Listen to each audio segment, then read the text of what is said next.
Hola, my name is Nimzul. Welcome to a new episode of Let's Build a MKP Park. In today's episode, guys and girls, we are back at the Riverlands to finish the theming of the Storytelling Wildmouse Coaster. As I announced in the previous episode at this area, I would like to make a small mini-series for the whole process on how to create an storytelling coaster. The first episode was the designing of the coaster and the gray boxes work. The second episode was the raw designing of the queue and the building that holds part of the coaster and also the station. And in today's episode, guys and girls, is the last of this series and will be the detailing episode. I hope at the end of this episode you can get the final version, what you will see at the day of the release of the park for this area. So I really would like to finish this Storytelling Wildmouse today. I mean the interior. The exterior part will not be finished today, but at least I would like to finish the interior. And before starting today's episode, I would like to show you what I have done off the camera, because in the previous episode I didn't finish the whole building. I have finished that building off the camera, and I would like to make a guide tour through the queue. And in the previous episode you could see the point of view of this coaster, and you could get which is my intention for this storytelling coaster. So this is the first room of the queue, the biggest one, and holds also the part of the coaster. And in today's episode I would like to make here the main factory area. I will add some more barrels of milk like this one here, but here, and you will get a really nice view of those barrels from the coaster. And I would like to add also some lower things related to the factory for the people in the queue to enjoy and to get the theming of the cheese factory. And here we have the cellar and the station of the coaster, which is here. So I will decorate this part like the where the cheeses are stored. The storytelling, as I announced, we are the mouses, and we are going to assault the cheese factory. So we rise over here, and we get some cheese. We run out of the factory. We will get the cheese from here. We run out of the factory. We hide the cheese in our cave, and we go back for more. And here we will enter again into the station. This part will be I have to theme this a little bit more, as this will not be visible from the station. And here we will get like an explosion or something, like we have been discovered by the owners of the cheese factory, and we have to run away through these caves. And this, as you could see, it will be at night. So the beginning and the end of the coaster has the time machine activated. So I will decorate this using the night mode, but the rest of the queue and so on will be decorated by day. So and I would like to finish also the detailing of the exterior. As you can see here, it's more detailed than here. So I will add some more windows and so on. And that's the plan for today's episode, guys and girls. And as usual, if you like the content I'm creating for the channel and you are not subscribed to my channel, you can help me a lot by subscribing to my channel. And if you want to stay tuned to the latest content I'm uploading to the channel, you can follow me in social media. My name in Instagram and Twitter is Nimthul. So with that said, guys and girls, I will be back at the end of the video to talk about the result in the first detailing episode of the series and the last theming episode for this Storytelling Wildmouse Coaster. Hasta luego.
Alright, I am back.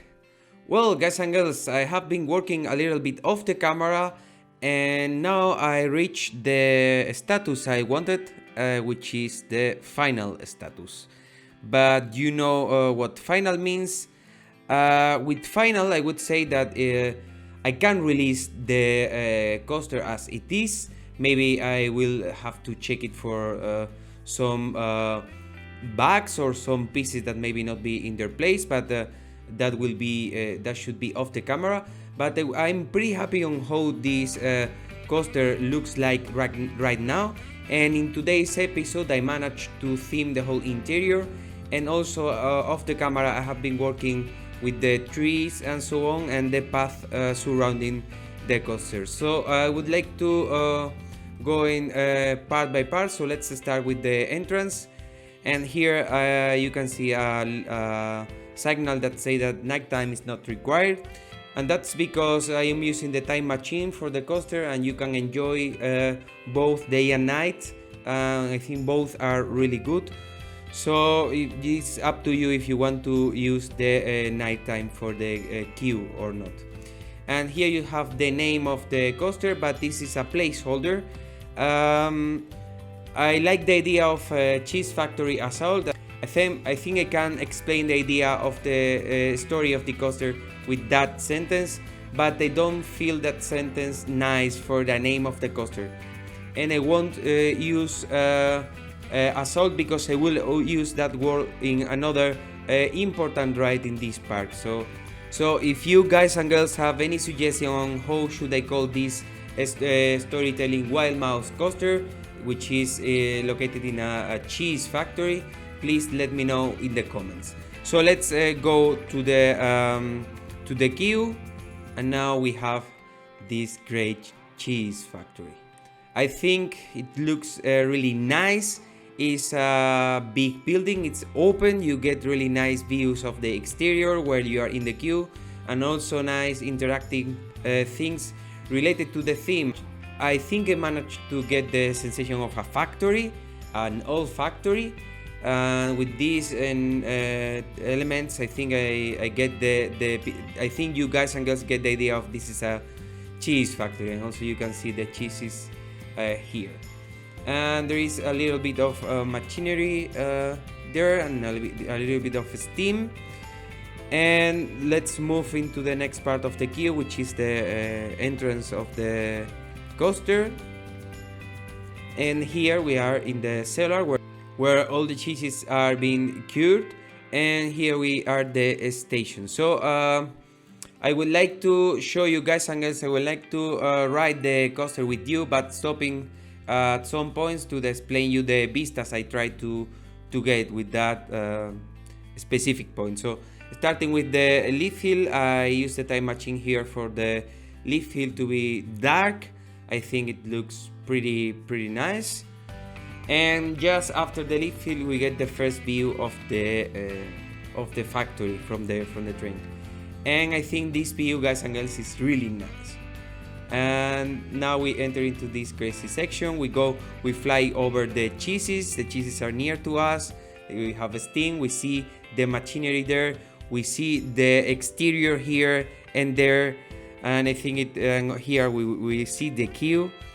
So I think it's pretty nice, and here we get a really nice exterior view and also a crazy moment. And now we go directly out of the factory.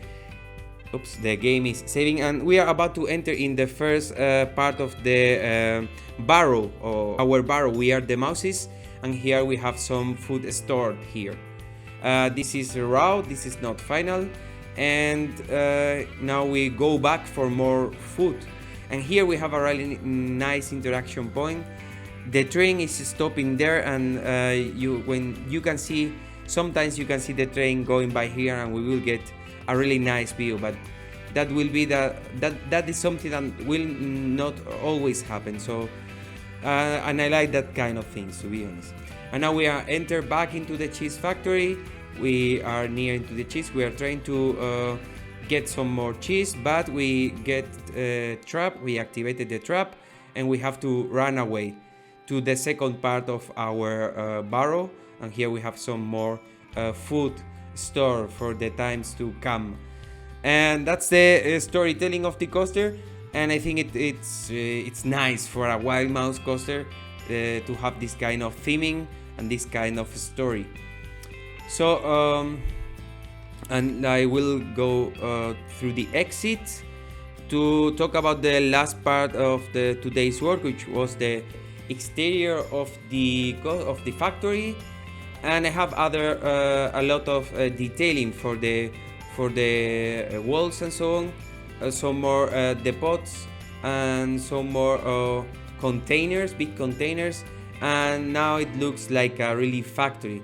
We have also the fog here with the chimneys, and here a little bit of wooden machinery. So I think the exterior looks pretty nice. The color palette for the trees and the vegetation of the area is the appropriate one, having this